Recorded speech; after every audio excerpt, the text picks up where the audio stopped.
I was drafted in 1966. I was in Vietnam the summer of 1968 to the summer of 1969. Came back pretty healthy in the summer of 1969.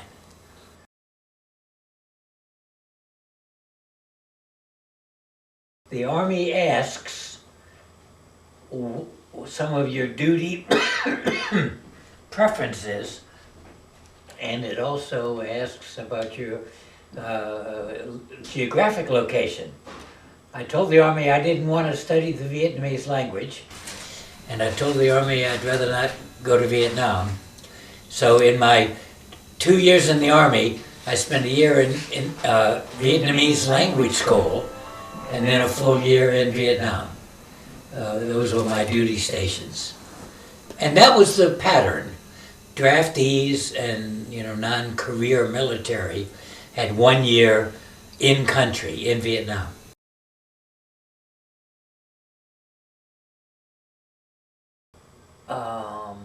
I think 22. I was 22.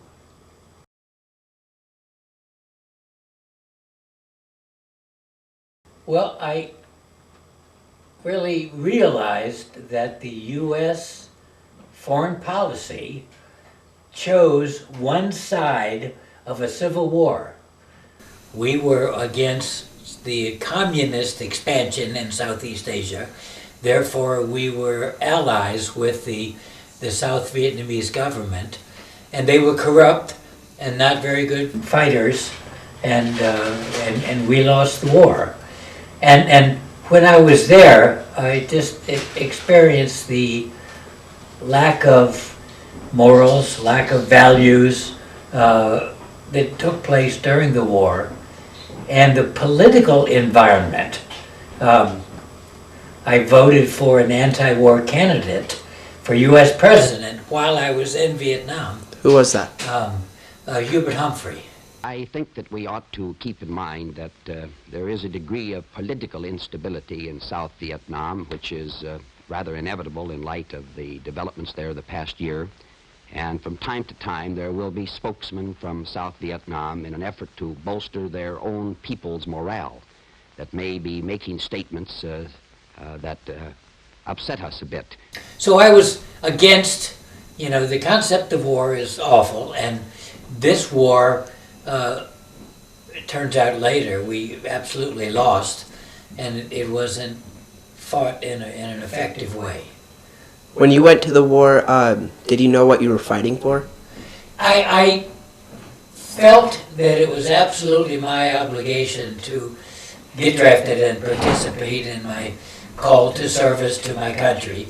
I knew that it was an effort, U.S. foreign policy, to stop the spread of communism in Asia. So yes, I knew what I was fighting for, but in that time that I was in the Army, 1966 to 1969, the political conscience of the country changed dramatically, and as did mine. So when you were drafted, you never felt like it was unfair? No, I didn't feel unfair. Among my peers, I had graduated from college. Some were going to graduate school, some were going to seminary, and I think at the time, even those that were married were exempted from the draft. School teachers, another example of a draft exemption. But as I was drafted, almost everybody else was, so I didn't feel picked on at all.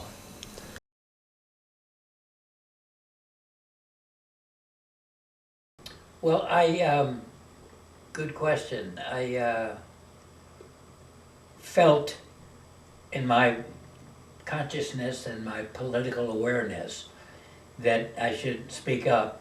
So there was a group called Vietnam Veterans Against the War. And the leader of that group was our recent Secretary of State, John Kerry. And there was a big march on Washington. I lived there. I had a government job at the time, but I had and it was a emotional experience. I had the experience of returning my Vietnam medals to the step of the U.S. Capitol in protest. So the Vietnam Veterans Against the War was who I was affiliated with.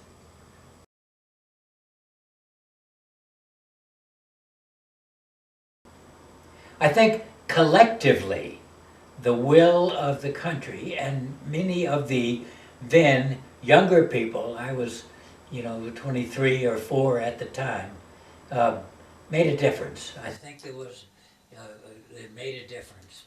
Um, it evolved that Nixon resigned and we lost the war, but we decreased our military presence in Vietnam.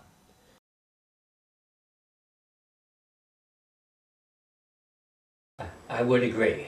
There were some, elements of the protests that were violent and, burning trash cans and turning over newspaper stands and things like that. That I didn't have any experience with. I didn't participate in that. But I do think, and especially with the power of the media, and this is way before social media, but the TV coverage and the extensive newspaper coverage of the hundreds of thousands of people who marched on Washington to protest the war, it made a difference. It increased the country's consciousness.